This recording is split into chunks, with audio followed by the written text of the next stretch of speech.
This is a near perfect song, in my opinion. And if you don't like this, you don't like America.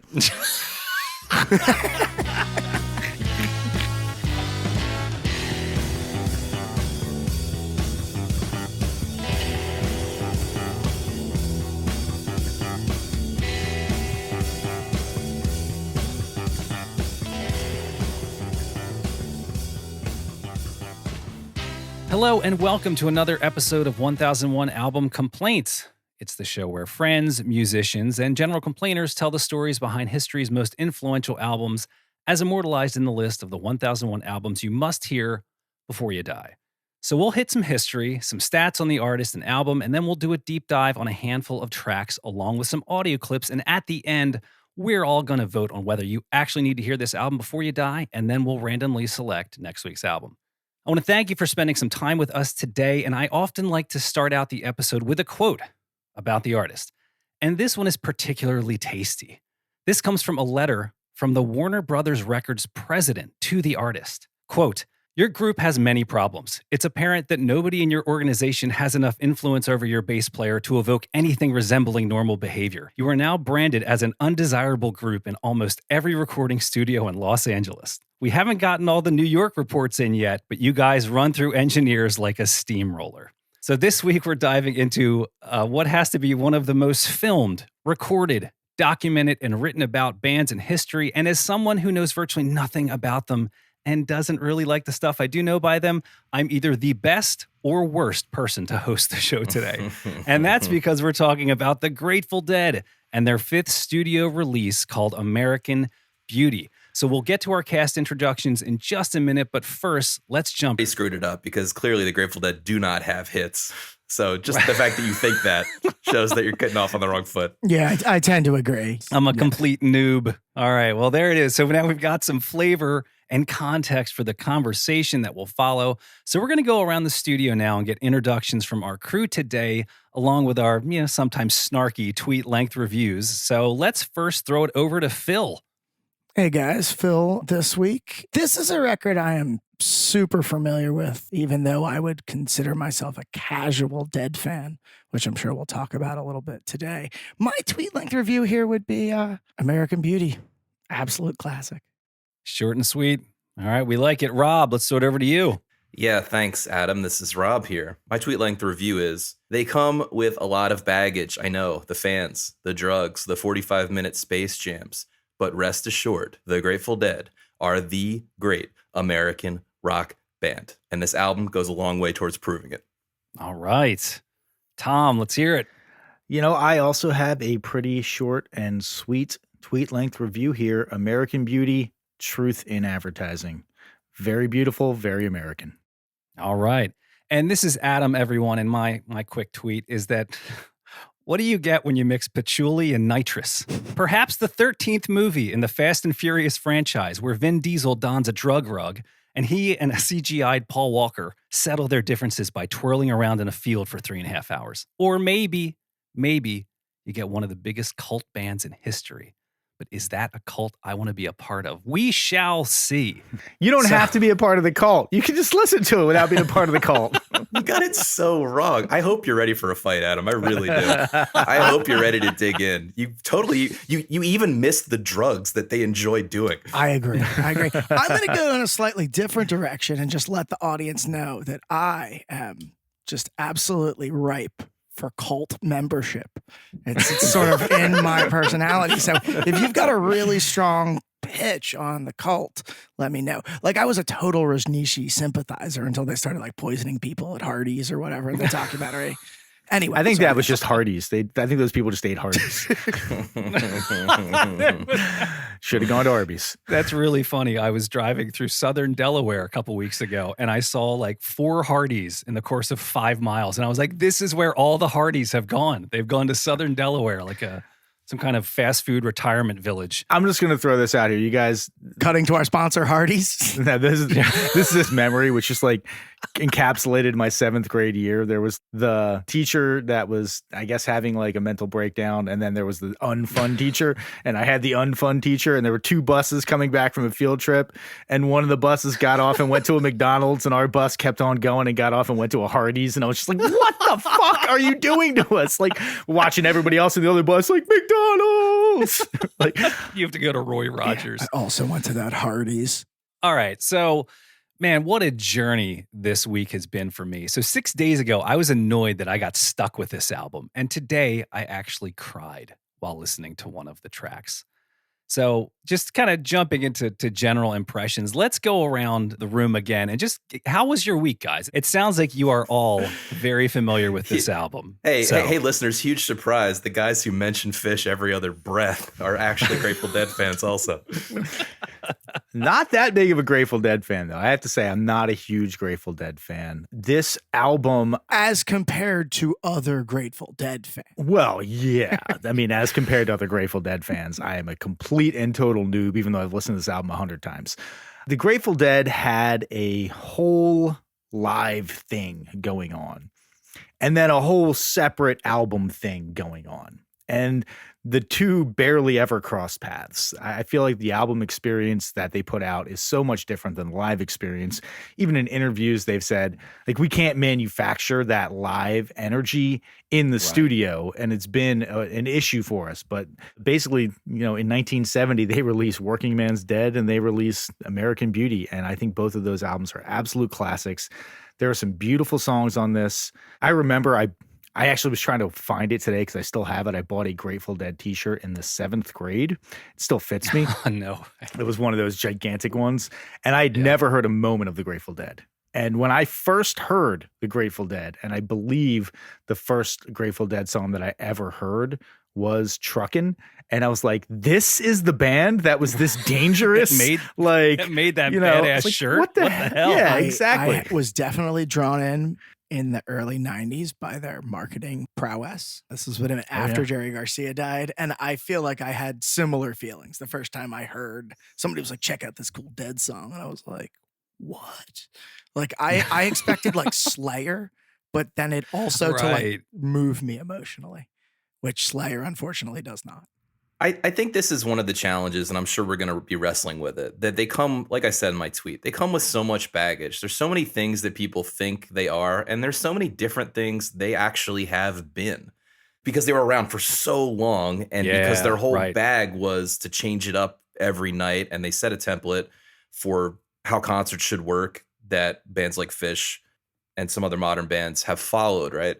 I would say, but just to tell you my general impressions, this is Rob here. I think this is exactly what Tom said. It's an American classic. And when I think of the Grateful Dead, they both added to the American song canon and they introduced people to many forgotten American songs from the past. They were interpreters of a lot of traditional music from America. So a lot of those songs that aren't theirs are most associated with them, which I think is really awesome. But then on this album, you see them adding back to that canon. Some of these songs should be played in church, as far as I'm concerned. Sure. Well, and Friend of the Devil sounds like it was written in 1914 or something like that. Right. Yeah. Country classic, instantaneously. So one thing that I took away from this week was that these guys flipped the music industry paradigm. It used to be you made your money on album sales, and the live show was an advertisement for the album. You toured to support the album. The Dead were the complete opposite. They wanted the studio albums to support the live show. And holy shit, did they succeed. So I know a little bit about the history of this. So like I read a book about the very early origins of the Dead a while ago, basically up to their appearance at Woodstock and the beginning of Workingman's. And one thing that was really interesting is the Dead, when they negotiated their original recording contract, I don't remember the exact details, but like basically they didn't own the rights to the recordings. In the same way, like they were less concerned about ownership of the recording, but they wanted to retain freakish ownership of the song rights. They may have made less money off of the version of Ripple on American Beauty than they did the live version on, what's that record called? Reckoning? But this also afforded them a tremendous amount of time in the recording studio, right? Because of the way the deal worked, they got seemingly unlimited time. They negotiated unlimited studio Yes, time, which is unlimited crazy to studio. me because they're not a Yeah. studio band. Yeah. Well, okay. I think it's important. Maybe Adam's about to say this too, but the way they really started was as a band to play at Ken Kesey's acid tests, Yeah. which was just a party where people hung out and took LSD before it was even illegal. We were literally exploring as a culture, especially in San Francisco, what that did to you and what art could possibly come from it. And they were just there all night. An acid trip, for those who don't know, lasts quite a long time, especially if you take a lot of it. And they didn't have to play. They didn't have to play songs if they did play.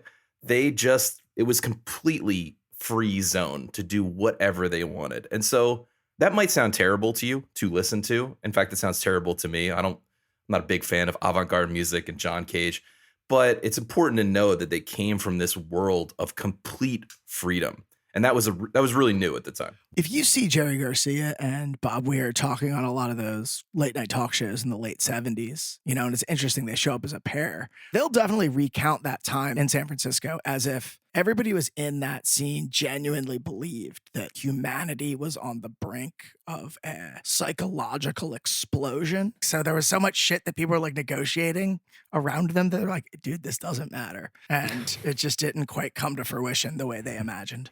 Yeah, they were brought down to earth when they got busted for drugs, and they were sort of like, "What? There's something wrong with drugs? What are you talking about? Like, everybody should be doing this. This is the next step in human evolution."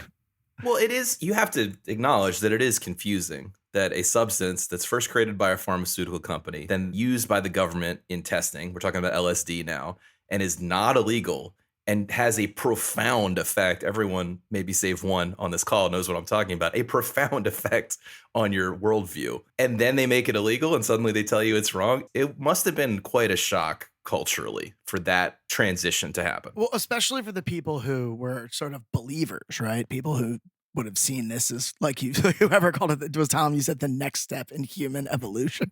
Right. Yeah. It's like some hellbop shit. But that's a great transition. So let's get into some of the history. So I would like to say that I read a book this week about the Grateful Dead. And there are so many. I think there's something like 40 that I saw on Amazon about the Grateful Dead. I did find one from 2003 called A Long Strange Trip. But that was 750 pages. And I'll be honest, not even the audio copy I would have gotten through that at like 3 times speed. But in 2017, they turned it into a documentary movie. It's about 4 hours long. So I watched that, and it's a great documentary if you have a chance to watch it. And after watching that, I won't say I'm necessarily a fan yet, but I think I'm starting to see the appeal here. So let's start back at the beginning and the story of Jerry Garcia, the founding member. So he was born in San Francisco in 1942. His father, Jose Ramon Garcia, was a professional musician. And so music was all around the house in his very early years. Now, when he was very young, he lost a couple important things. First was the top half of his middle finger on his right hand, which was his pick hand. And this happened in a wood splitting accident, like you have, like a 4-year-old or 5-year-old would have a wood splitting accident. The second thing was that his father died when he was only 5 years old in a fly fishing accident. Basically, he slipped in the water, and I don't know if he hit his head, but he drowned before people could get to him. Wasn't Jerry Garcia there when that happened? I believe he witnessed So that happen. there are debates. I've read some biographers who say that they think Jerry mentally invented that story in his head from hearing about it so many times, because there are other interviews or other people who were there said that Jerry was not there. So I think they could go either way on that. I wonder if the drugs had anything to do with his lack of clarity and long-term memory. Implanting memories along the way. So his grandmother, he lives with his grandmother a lot, and she exposes him to bluegrass music. And he didn't really get serious about music until he picked up a banjo at age 8 after hearing an Earl Scruggs album. And he was thinking, I got to make these sounds. I got to get these same sounds that I'm hearing on the records. So bluegrass music was his first real love, and he described it as conversational, as in the instruments were having conversations with each other. And he realized that you could organize music and you could organize a band around this conversational concept. So he dives into bluegrass, eventually picks up the guitar too. Goes to high school, spends some time at the San Francisco Art Institute. He's forced to join the army after he steals his mother's car.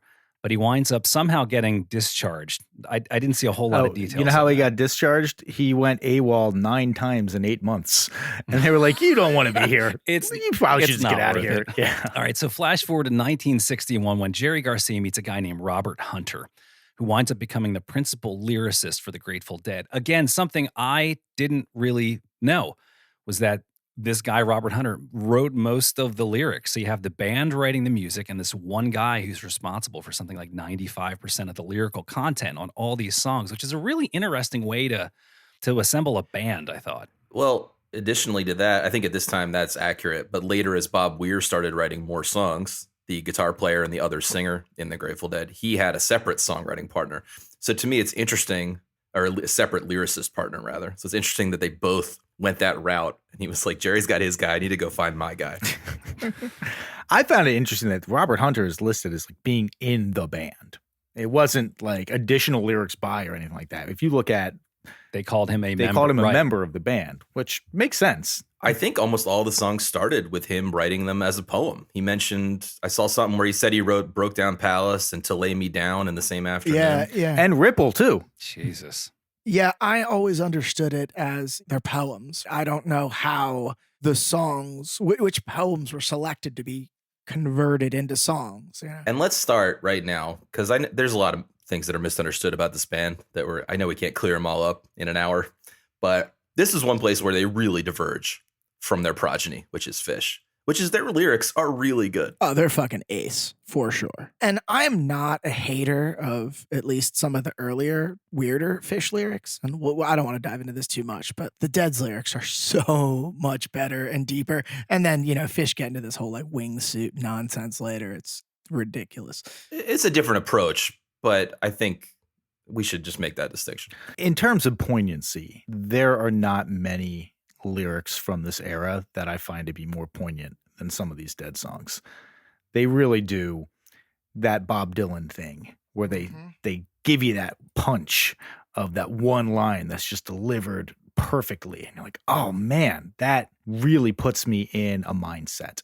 And as much as I love Fish, I can't get into a mindset with 99% of their garbage lyrics. You mentioned Dylan, and that's a great little keystone here as we work through their history. So in 1962 and 64, Garcia was playing in a band called the Sleepy Hollow Hog Stompers. And it's during that time that he meets fellow guitarist and songwriter Bob Weir, keyboard player Ron McKernan, who's AKA Pigpen. And they then form Mother McCree's Uptown Jug Champions, which is mostly bluegrass, right? It's Really? very a jug band. He found that he was, focusing too much on technique and didn't really like the type of musician that he was becoming. So similar to Dylan, he went electric.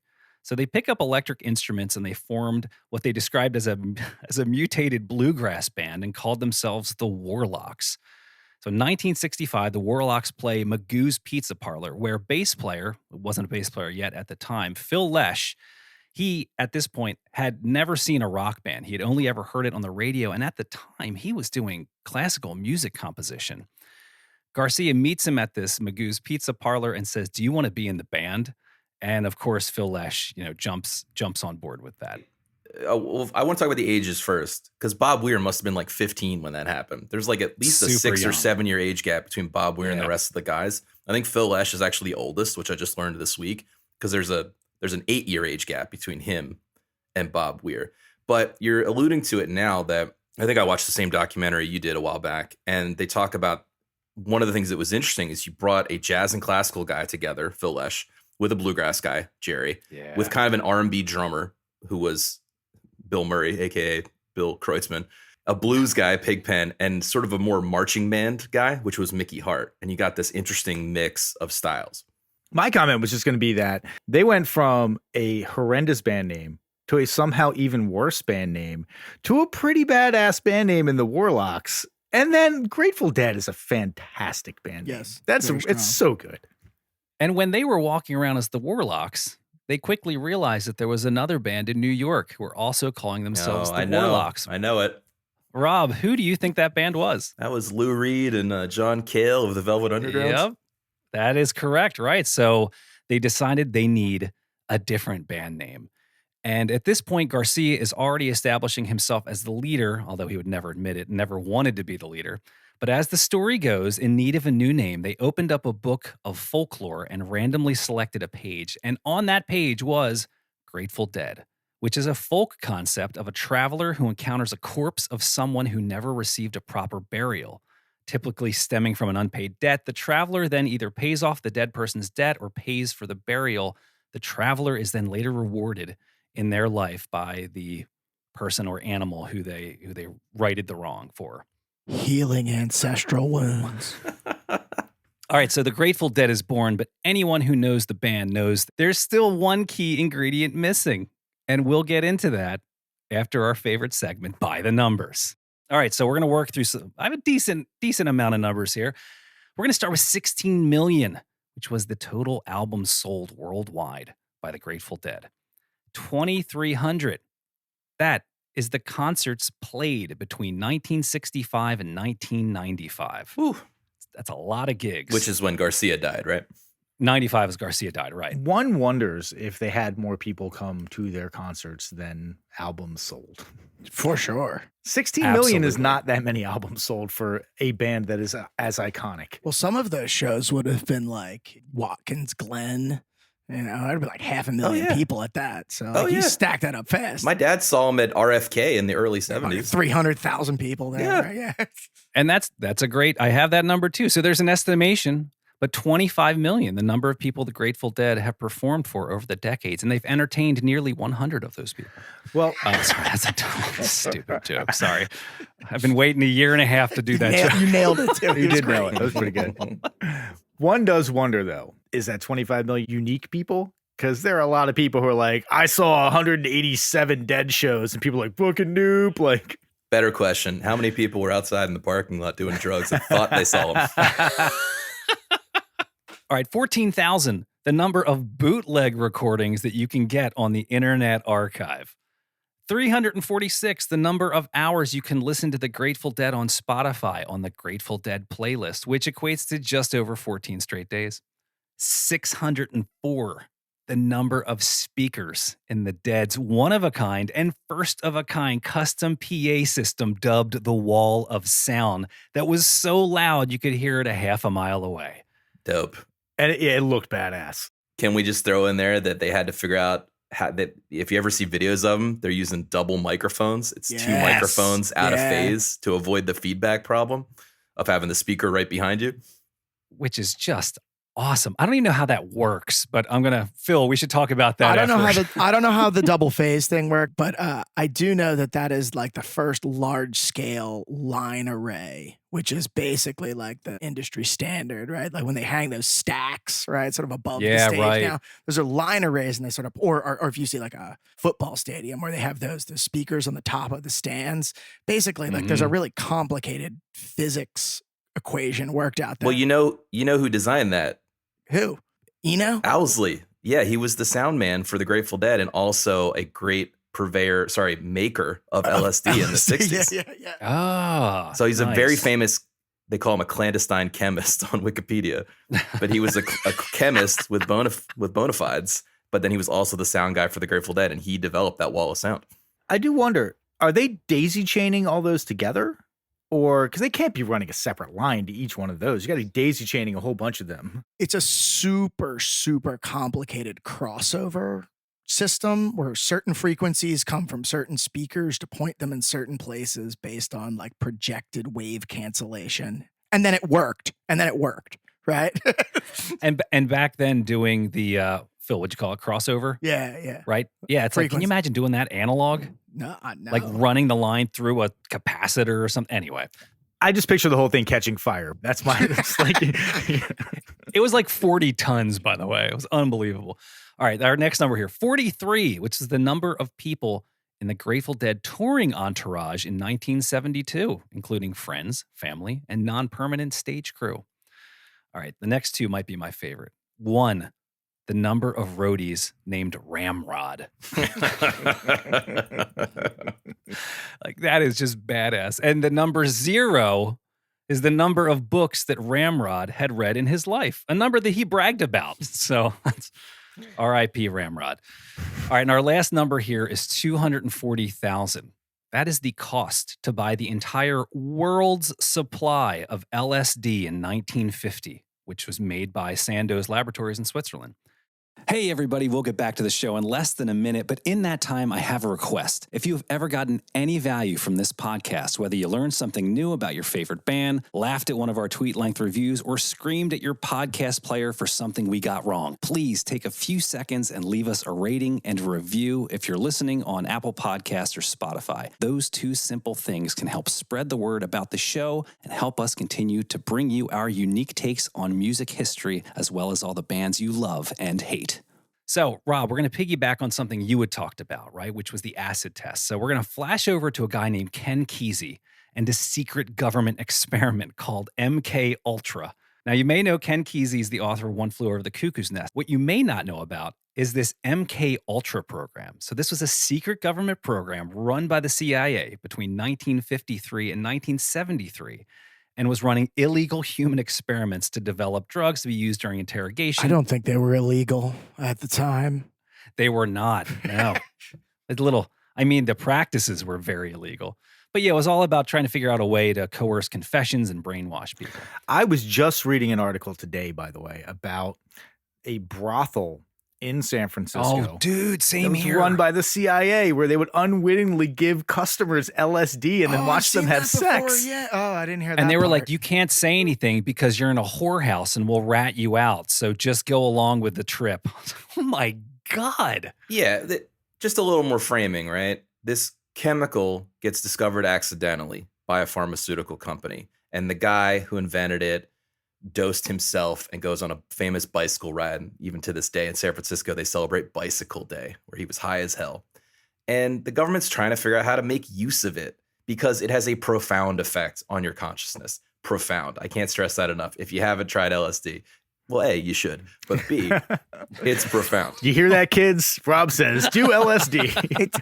It's not subtle. It's not subtle, right? You absolutely know something has changed materially in the way you are processing information. But I think what's so strange about it is that it's very hard from the outside to understand what the effect is, and it's very difficult to describe or display on a film screen in a movie, say, what the effect is. So just imagine all these researchers trying to figure out, they know something big is happening with the people who take this substance. And of course, they want to try to weaponize it in some way, shape, or form for the military as a truth serum or whatever they're going to do. But they have no clue how to do it. So it's just like there's this weird disconnect, I find, with what was going on in the subculture of people actually taking the drug recreationally and, for lack of a better term, seeing God, and these researchers who are completely disconnected from its actual effects, but attempting to observe it from afar. So this chemist Gottlieb is the guy who the government puts in charge of the testing protocols. So they get all this, they get the world's supply and they start distributing it around the country to universities and hospitals to run these experiments. And as Rob said, right, people who volunteered, no surprise, wound up enjoying the experience. And one of those people, right, is Ken Kesey here, who took LSD, quote, in ways that the program never imagined. I just love that. So now our lyricist friend, Robert Hunter, he also gets in on one of these government-sponsored fiascos. And it's not long before the rest of the Grateful Dead are getting in on the experiments too. One thing I just think, again, to contextualize like Kesey here, though, like Kesey is a student at Stanford, right? And who's his sort of peer on the East Coast? Who's the Harvard guy? Timothy Leary. Yeah. So like these guys definitely sort of get painted in pop culture as these like drugged out outsiders, and they definitely become that. But like these are elite, these are the cream of the crop.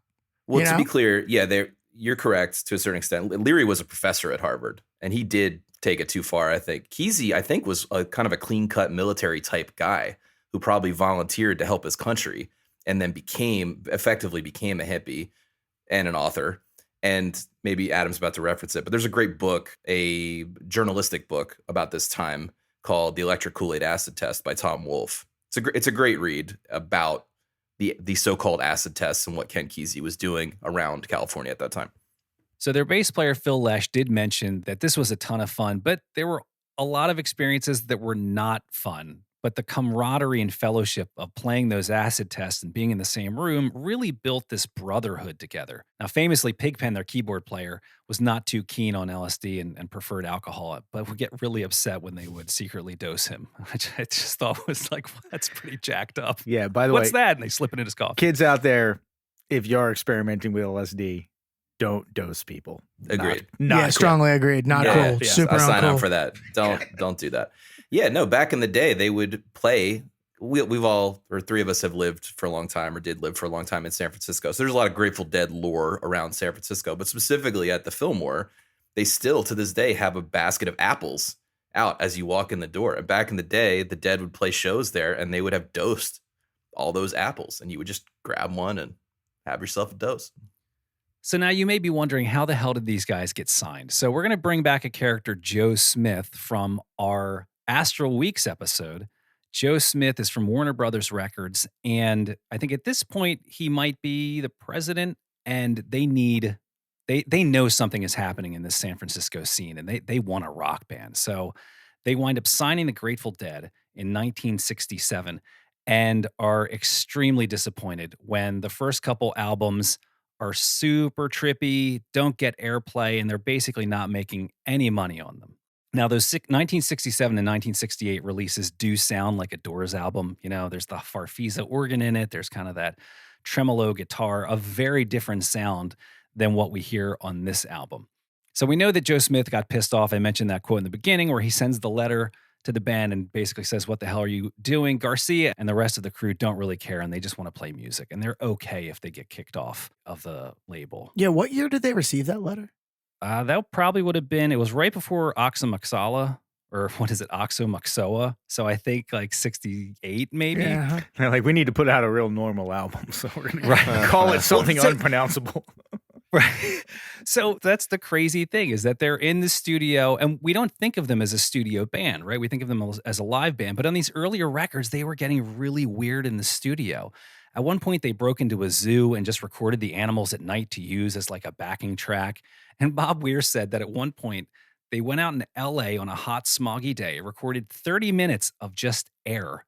Then they went out to the desert and recorded clean air. Thick air. You got to And get then- that thick air. And then put the two tracks over top of each other, and where the phases would change, they were like, oh, well, that's our rhythm track. Like, what the hell is going on? Well, we've already noted that we're not huge Deadheads compared to Deadheads, even though we have, I'll speak for myself. I've listened to a lot of Grateful Dead material. I've never listened to any of those studio albums you just referenced. Never. What's the one like something of the sun? It's like it's got a Anthem purple. of the Sun. Yeah, I'm Yeah. pseudo familiar with that. But I feel like it starts at working. Honestly, I feel like the Grateful Dead for me starts at this greatest hits my father had growing up that had like that Bertha drawing on it. And it had like trucking and a couple of other songs. Hell yeah, it's called Skeletons from the Closet. Yeah, that was my first too, definitely. So in 1969, they released these two albums. The first one is this really trippy one called Oxomoxoa, which is a palindrome if you look at it. The second one was called Live Dead, which was their first live album. And that's actually where I listened to that, and I can kind of see where maybe that's like the first Grateful Dead album as we know it, because of the extended jams and the real free nature of a live performance. I take it back. I have listened to Live Dead, but I wouldn't say it is from that earlier period where the live album that I would say I really like, I've listened to a lot of their live recordings, is Europe 72, which came out probably right after they released this. All right, so at this point, the band is not making any money, even touring in the US. They're coming back with empty pockets. Now, simultaneously, they're also losing their love of the Haight-Ashbury scene. And that's partly because, like, there are tour buses that are driving down the street, treating them like animals. Basically, you know, they could hear the tour buses going, and this is where the Grateful Dead live. And, you know, they're hippies, and they don't bathe, and they do LSD. And they were like, we got to get the hell out of here. So the whole band picks up and moves into the country and eats a lot of peaches. And they become, as they describe themselves, psychedelic hippie cowboys. So they decided to write an album from the perspective of California, country, and Western, and hence was born Working Man's Dead, which was the album prior to the one we're talking about tonight. This is where they somewhat became a commercial success because that album had Casey Jones on it. It's already been said, but that's a Stone classic album as well. Absolute must listen, left off of Dime Ray's list. And has been described as essentially these two albums are like a double album because they came out so quick, Yeah. quickly thereafter. And I think there is an uncharitable take of American Beauty that it is the hits on American Beauty should have been the B-sides of better songs on Working Man's Dead. It's kind of my personal opinion. I like no way. I think that Working Man's Dead is significantly better. I agree that I would probably like it less if it was presented to me as a double album. But to be clear, I think they were recorded and released Working Man's Dead and then immediately went back into the studio for this one. They changed producers as well. And in fact, Bob Matthews, who had produced the prior two albums, even as of like the year 2000, was still pissed off because they just took an engineer named Stephen Barncard and brought him in. So it was just the band, this guy, Stephen Barncard, and they wrote and performed the album there. They said a lot of light touches. They didn't want to over-engineer it. And they went back into the studio for this album in San Francisco, where there was another great band that also happened to be recording next door. And that band was Crosby, Stills, Nash & Young. And they were recording Deja Vu as the Dead were recording this album. So one of the things that kind of rubbed me the wrong way was the harmonies. I knew we would get here. Rubbed you the wrong way? Well, here's the thing. So two very different styles. You have Crosby, Stills, Nash & Young, and Bob Weir had described the differences too, which is the Crosby, Stills, Nash & Young, they sang in kind of parallel. So the melodies would alter and adjust with each other. The way the Dead recorded their harmonies was that everyone had their own harmony and would sing it, and it would kind of work over top of everything else. And it felt a little disjointed to me at times, but you know, Adam, this is one of my big notes here, okay? I have been spoiled in my life because I've been playing music with you for so long. You taught me how to sing harmony in the 2nd grade. Every once in a while, I have to take a step back and be like, 3-part harmony is really fucking hard. And I know you don't think it's really hard, but it's really, really hard. It's truth. And 4-part harmony is terribly hard. It's basically impossible. It's fucking impossible. For mortals, yes. And Adam can just construct it out of nowhere, but it's so hard to do. And these guys were not. They didn't have that natural inbound ability. They worked at it, but I give a lot of credit for it. There are some cool stories basically about how these guys met at Woodstock, these cohorts, right? The Dead, the Crosby, Stills, Nash & Young cohort met at Woodstock. Both of them felt very much like fish out of water for different reasons. Crosby, Stills, Nash, I think that was their first gig. I'm pretty sure that was also the first time Neil Young had ever performed or had ever like done anything with them. No, that's the acoustic set. How'd the harmonies go in that Woodstock set? Adam, have you watched that lately? I did not. Because it ain't great. But yeah, they sort of go on. Should we drop a clip, Rob?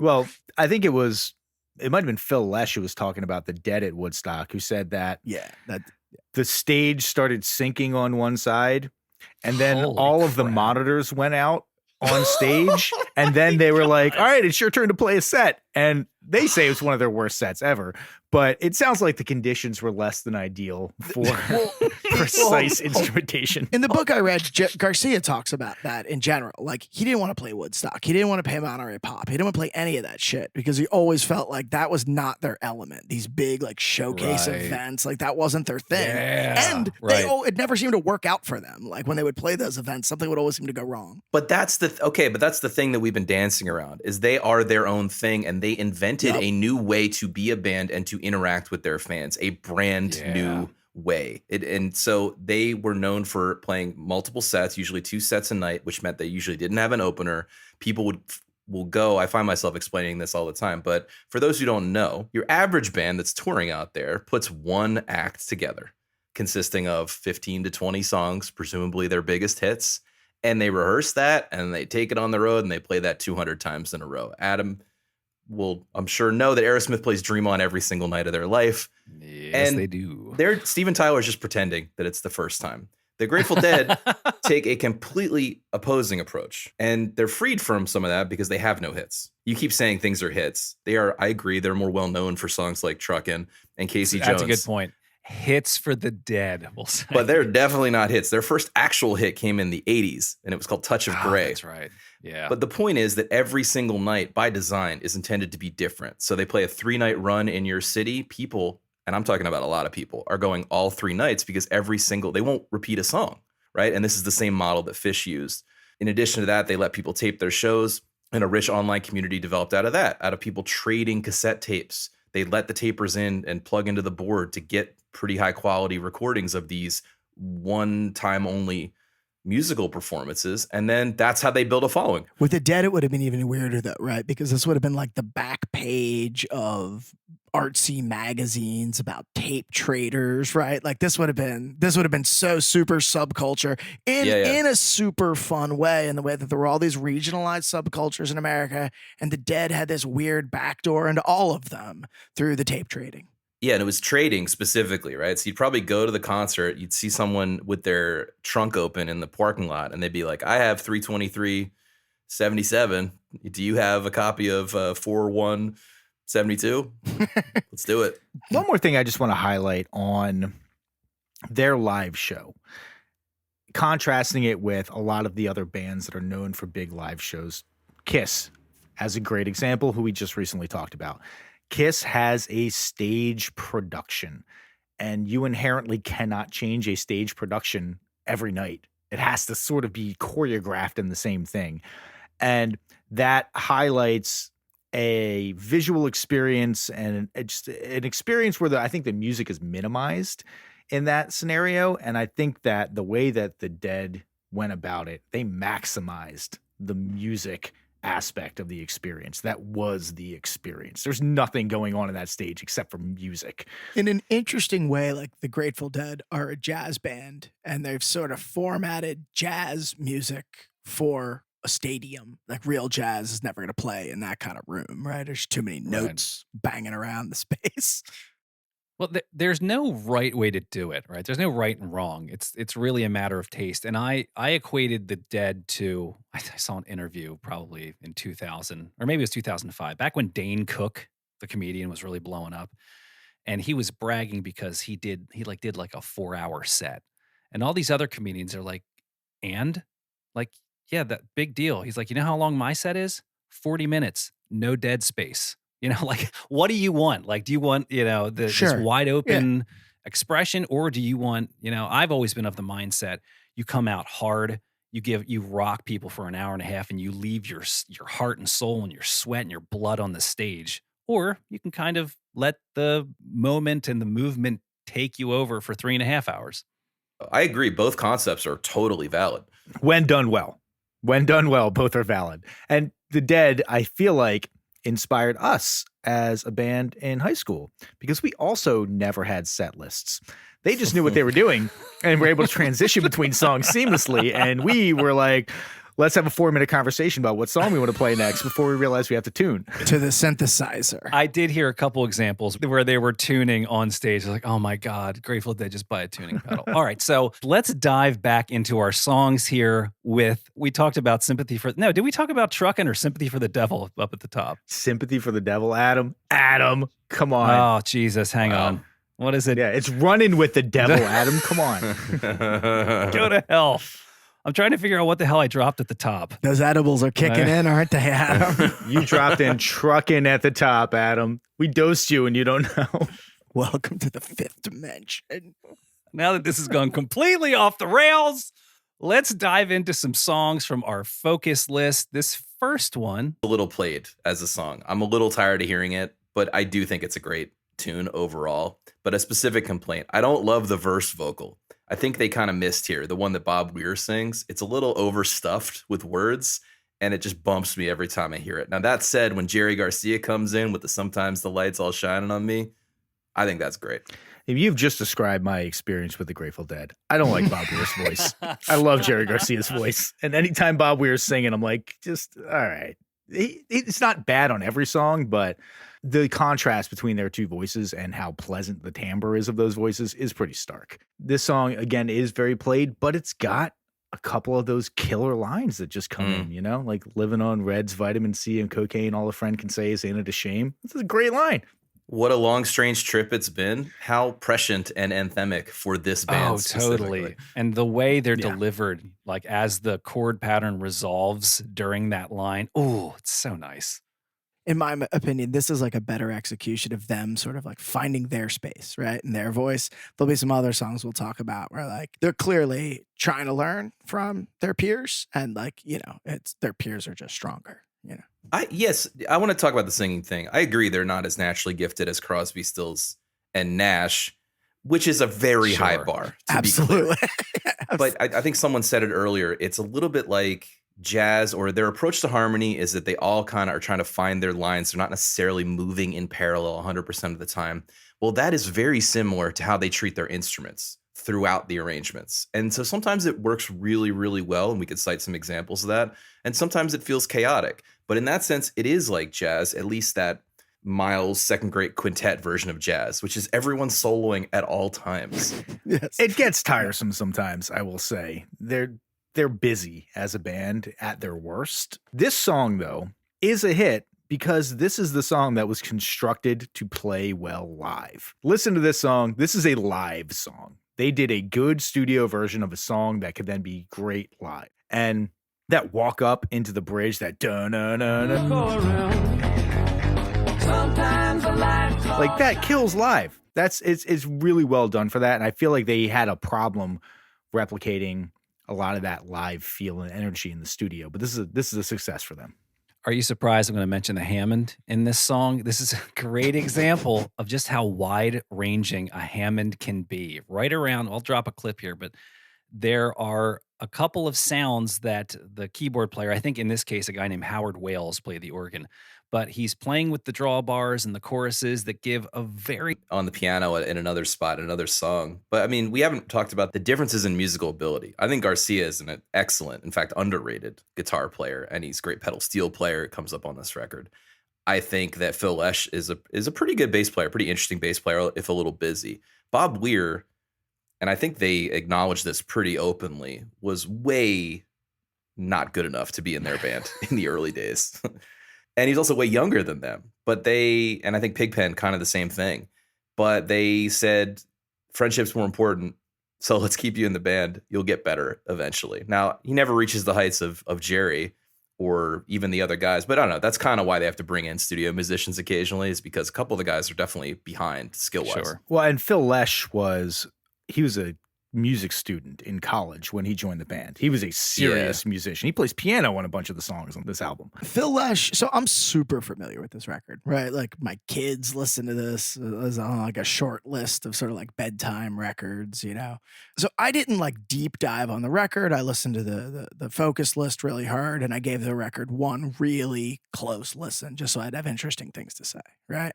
Phil Lesh was the standout. Like from that standpoint, it was like, man, what a weird, quirky bass player. And I started thinking like, man, who do I want to compare him to? Like there's got to be somebody I could compare him to. And I wanted to compare him to Paul McCartney. And as I thought about it more and more, I was like, what songs am I talking about here? I'm thinking of the stuff on Abbey Road, second side of Abbey Road. I'm thinking of some of the stuff on the White Album. And as I thought about it more, that's not even Paul on bass. A lot of that is John playing a bass six. So it's John Lennon playing a freak, like long scale guitar instrument. And that's kind of my complaint about Phil, though. Phil Lesh. He's playing a long scale guitar, yeah. Yeah, he kind of plays it like a guitar at times. What I would say, and the problem that I have with that specific comparison, is that Paul McCartney and John on the bass six, their bass playing is in furtherance of the melody. And I don't get that sense from Phil Lesh. Phil Lesh is playing a lot of notes, and they're melodic notes, but I don't think that it is picking up the vocal melody and furthering it throughout the song. He's very busy, and he's not a bad bass player by any means, but I think that in terms of what I like about bass playing, I like it when the bass is in furtherance of the vocal melody and in furtherance of that melodic through line of the song. And I don't get the sense that his bass is doing that. Let's move along here to the next song on our focus list. This is Friend of the Devil, not Sympathy for the Devil.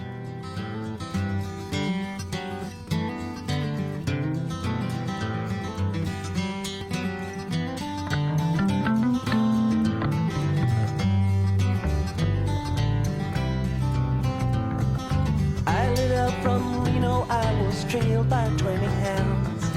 Didn't get to sleep that night till the morning came around. Set out to run, but I take my time. A friend of the devil is a friend of mine. I get home before daylight. Well, Adam's already defamed this song with his mistakes, but this is a near perfect song, in my opinion. And if you don't like this, you don't like America.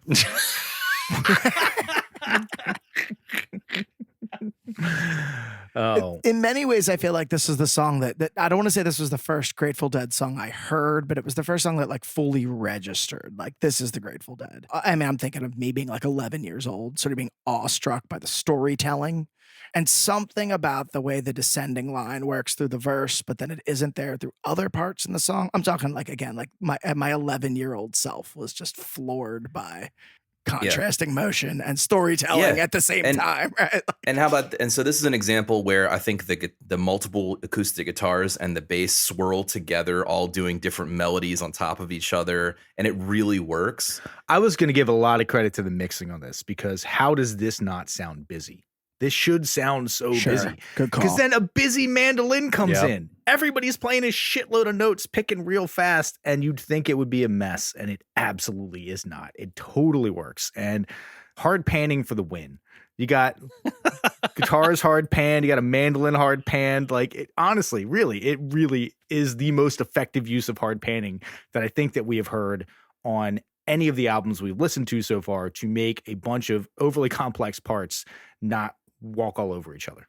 Did the engineer, did the kid mix this too? Do you know who mixed this record?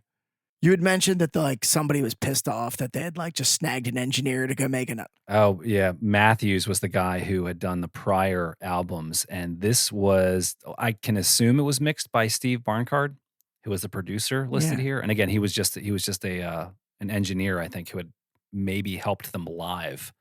You talk about things being busy. Even the drums are busy. Now, I won't say busy, but there's a lot of really tasteful flourishes in there. Well, there are two drummers, Adam. Exactly. Yeah.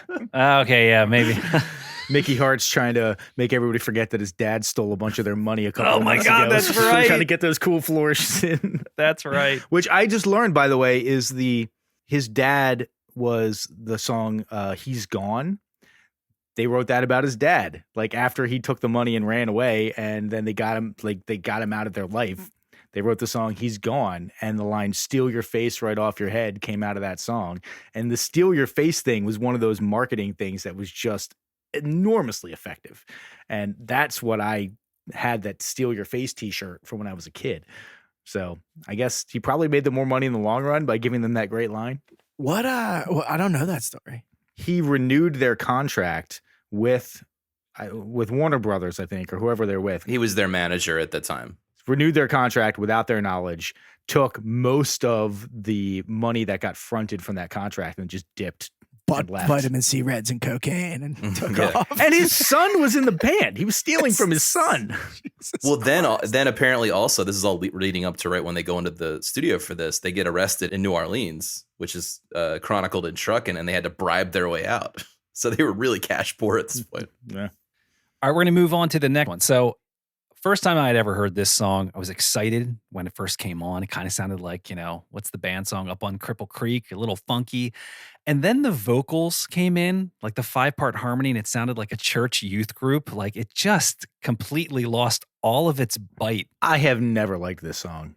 This song is, to me, pretty cheeseball. And I have probably an uncharitable opinion of it because it is a staple of the Dead and people love this song.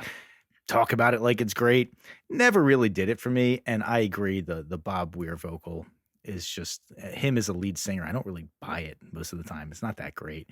But I will say, maybe my new favorite euphemism for having sex is "we can discover the wonders of nature," which I thought was great. Oh, I didn't realize that. That's good. Rolling in the rushes. I like that he has a woman who pays his speeding ticket. I remember thinking that was really funny when I was younger. Yeah. Yeah.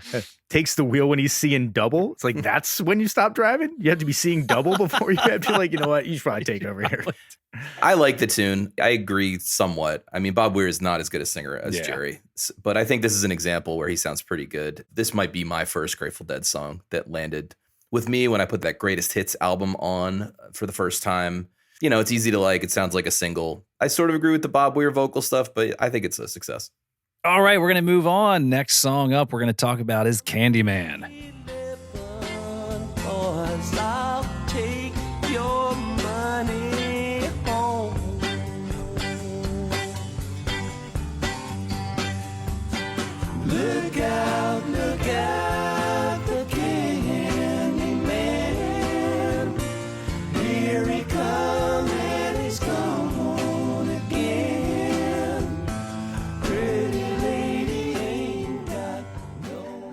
So there is a great video online, and it is Phil Lesh, Bob Weir, and Jerry Garcia with an acoustic guitar, and they're rehearsing Candyman, rehearsing the vocals.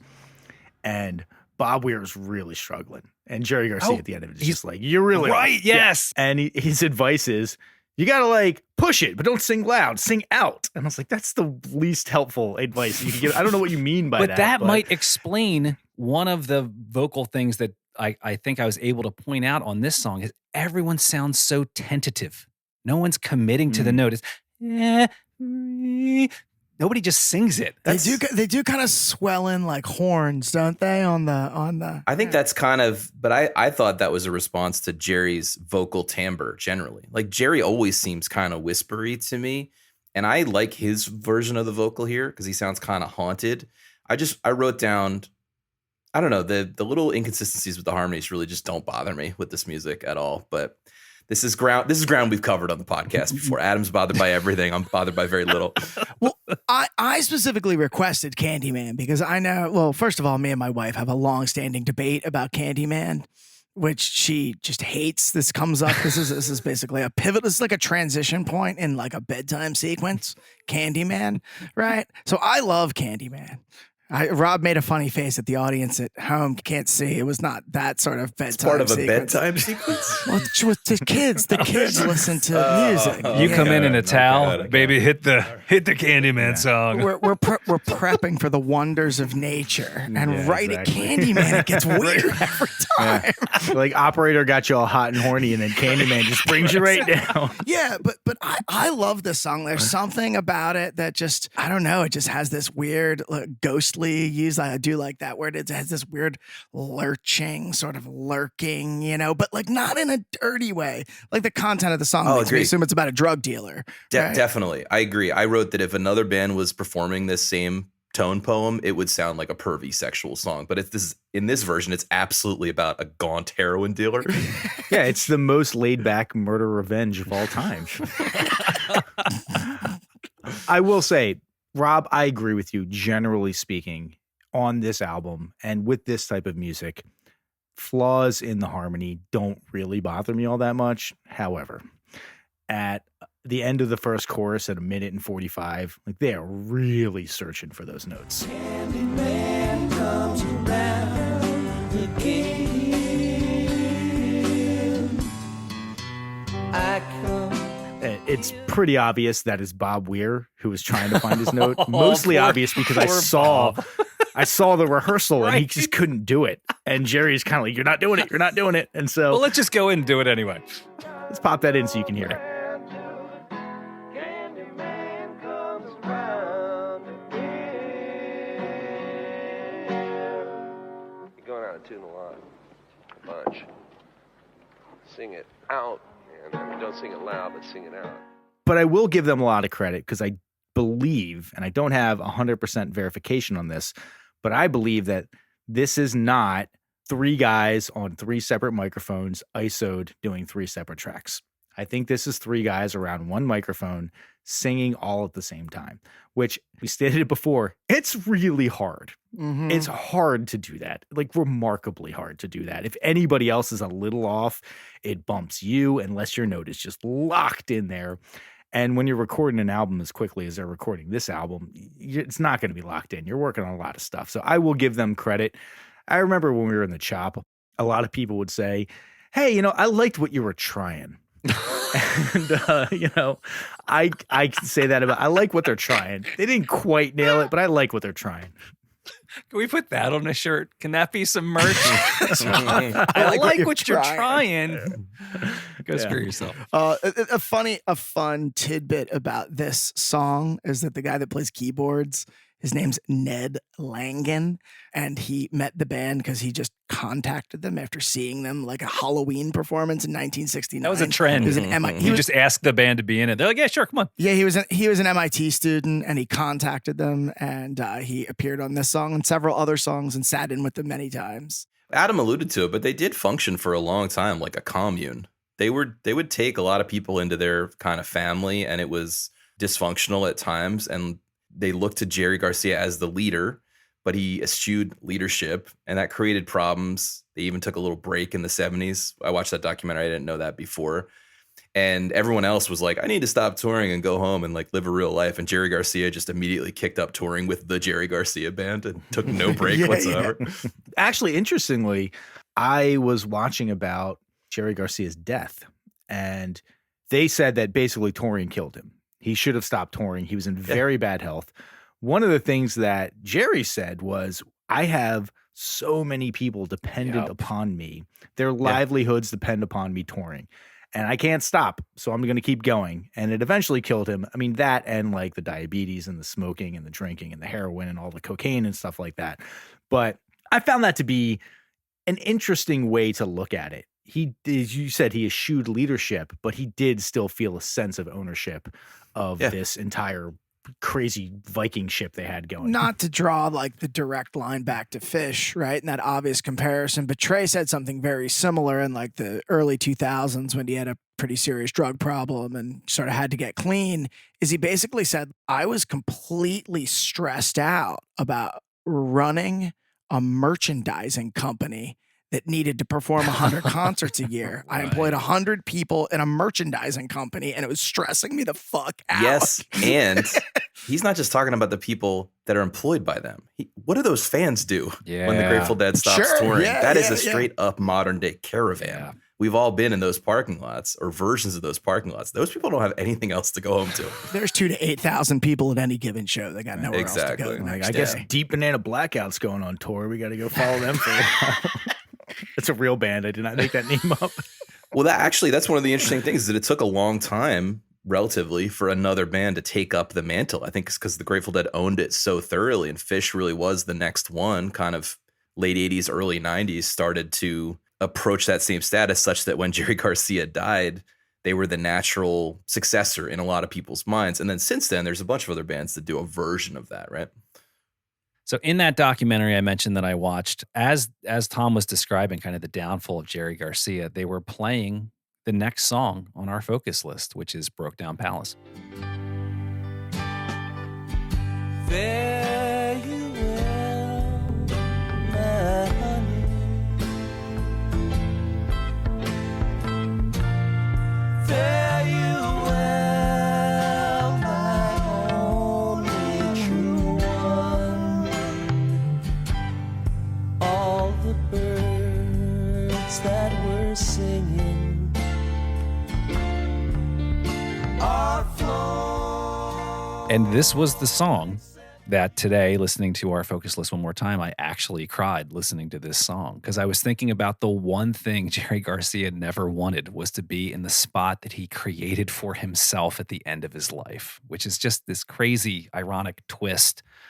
Heavy song. I mean, you probably cried because this is one of the greatest American songs of all time. This song is fucking amazing. I love this song. It's excellent. Everything from the beginning of the song, where the song starts and they have hit a chord on an acoustic guitar, but you don't hear the strike. You just hear the ring out, and it kind of comes in.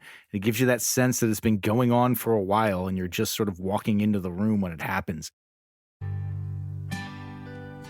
Everything from there on out is executed effing perfectly. It's so good. So good. Adam, did you come across the story about this song? I don't know that this is true, but there's a legend about this song. No, please tell me.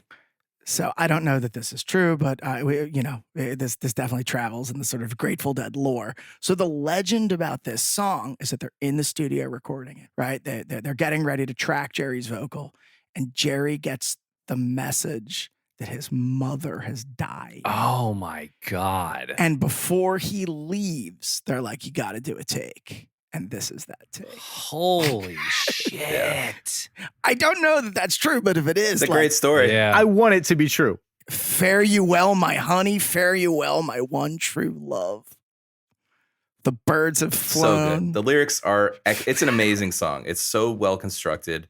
And it's a great example of a song. I've been listening to this album since I was 17 or something. I have to admit, this probably didn't jump out to me back then as much as some of the other tunes.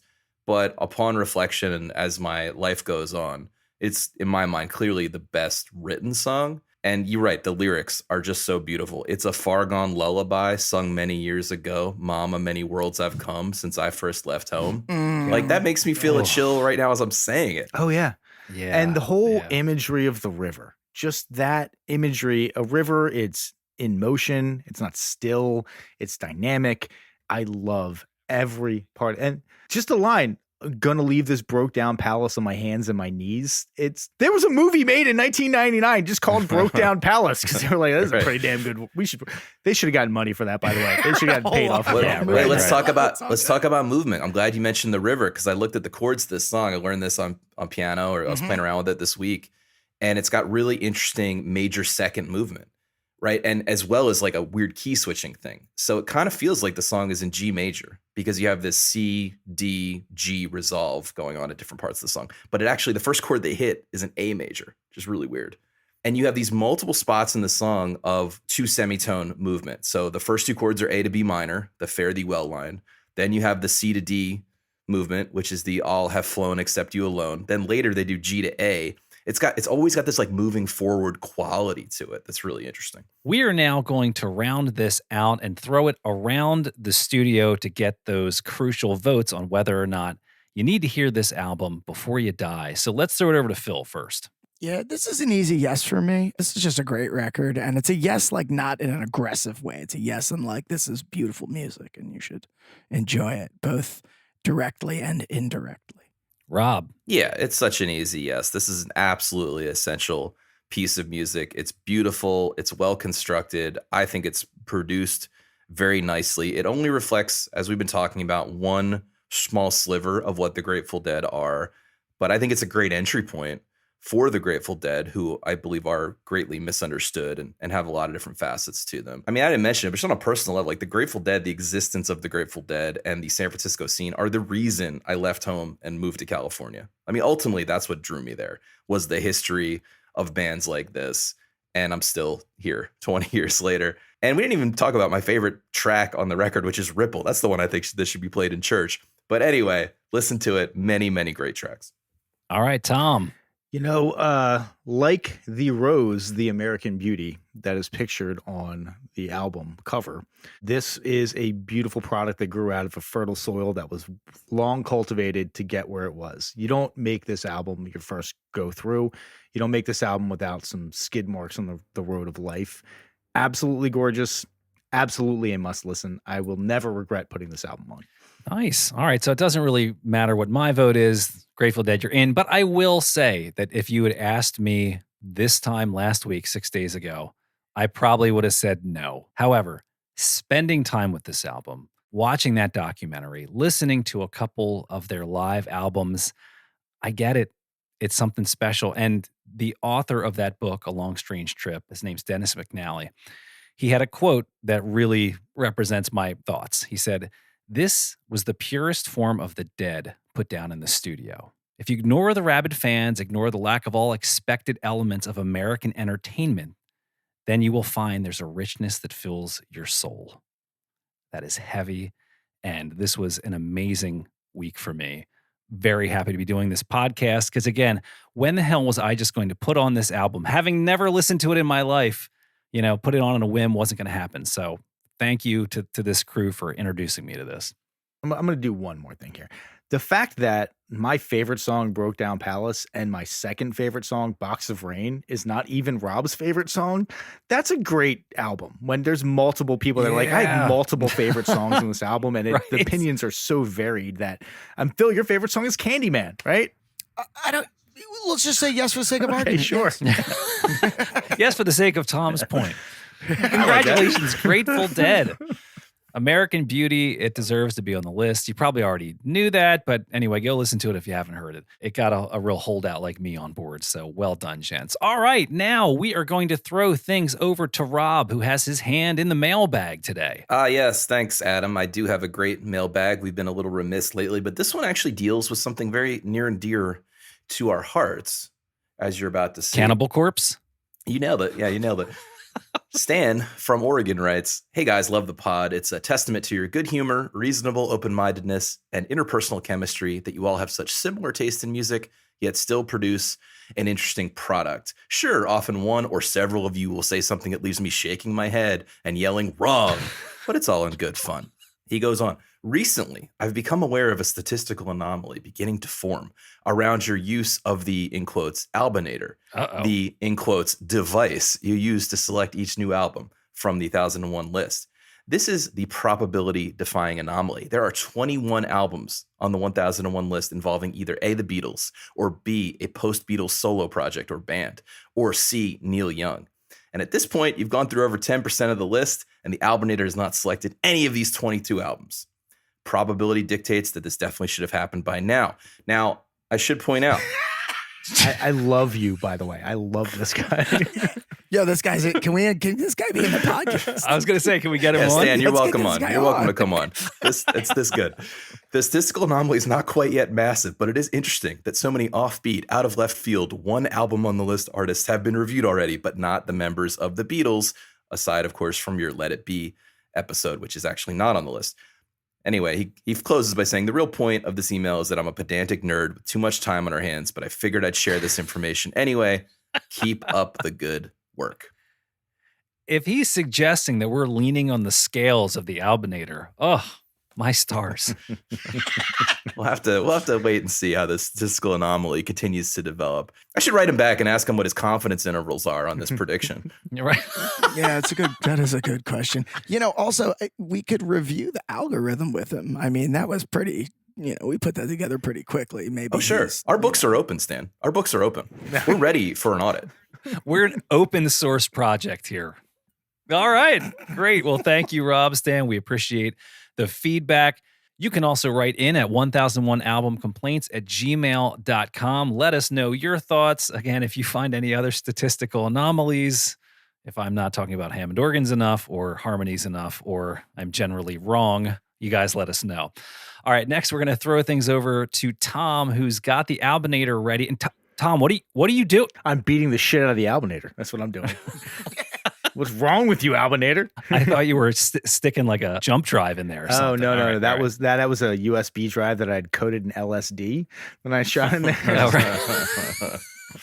The albinator is going to be up so late tonight. We're going to give it a spin, see what comes out. So, without any further ado, drum roll, please. We will be listening to